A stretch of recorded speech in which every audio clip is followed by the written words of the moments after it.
Chief ജസ്റ്റിസിനെതിരായ ദുബൈയുടെ പരാമർശത്തെ പിന്തുണച്ച് BJP. MLA. Agnimitra Paul chief ജസ്റ്റിസിനെ നിയമിക്കുന്നത് രാഷ്ട്രപതിയാണെന്നും പിന്നെങ്ങനെ രാഷ്ട്രപതിയുടെ ഉത്തരവിനെ നിഷേധിക്കാൻ ചീഫ് ജസ്റ്റിസിനാകുമെന്നുമാണ് അഗ്നിമിത്ര പോളിൻ്റെ പരാമർശം. വിവരങ്ങളുമായി സ്വാതി സന്തോഷ് ചേരുകയാണ്. സ്വാതി, അഗ്നിമിത്ര പോൾ പറഞ്ഞ കാര്യങ്ങൾ വളരെ ശരിയാണ്. ഈ രാജ്യത്തെ നിയമവ്യവസ്ഥ എന്ത്, രാഷ്ട്രപതി ആരാണ്, ചീഫ് ജസ്റ്റിസ് ആരാണ് എന്നതിനെക്കുറിച്ച് വലിയ ബോധ്യമൊന്നുമില്ലാത്ത ബി.ജെ.പി. എം.എൽ.എക്ക് ഇങ്ങനെയും പറയാം. എന്താണ് ഈ അഗ്നിമിത്ര പോൾ പറഞ്ഞ മറ്റു കാര്യങ്ങൾ? സിജു, പശ്ചിമ ബംഗാളിൽ നിന്നുള്ള ബി.ജെ.പി. എം.എൽ.എ. ആയിട്ടുള്ള അഗ്നിമിത്ര പോളാണ് ഇപ്പോൾ ചീഫ് ജസ്റ്റിസിനെ വിമർശിച്ച ദുബൈക്കെതിരെ പിന്തുണ അറിയിച്ചുകൊണ്ട് രംഗത്ത് വരുന്നത്.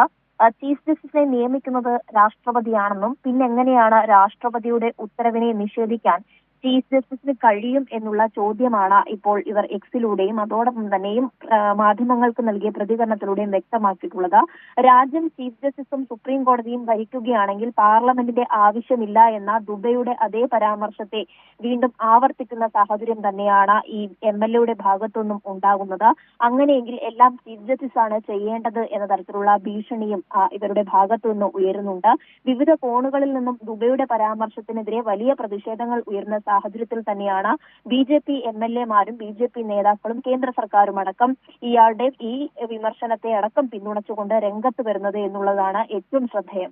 സിജു, ശരി, സ്വാതി സന്തോഷാണ് ദില്ലിയിൽ നിന്ന് വിവരങ്ങൾ നൽകിയത്.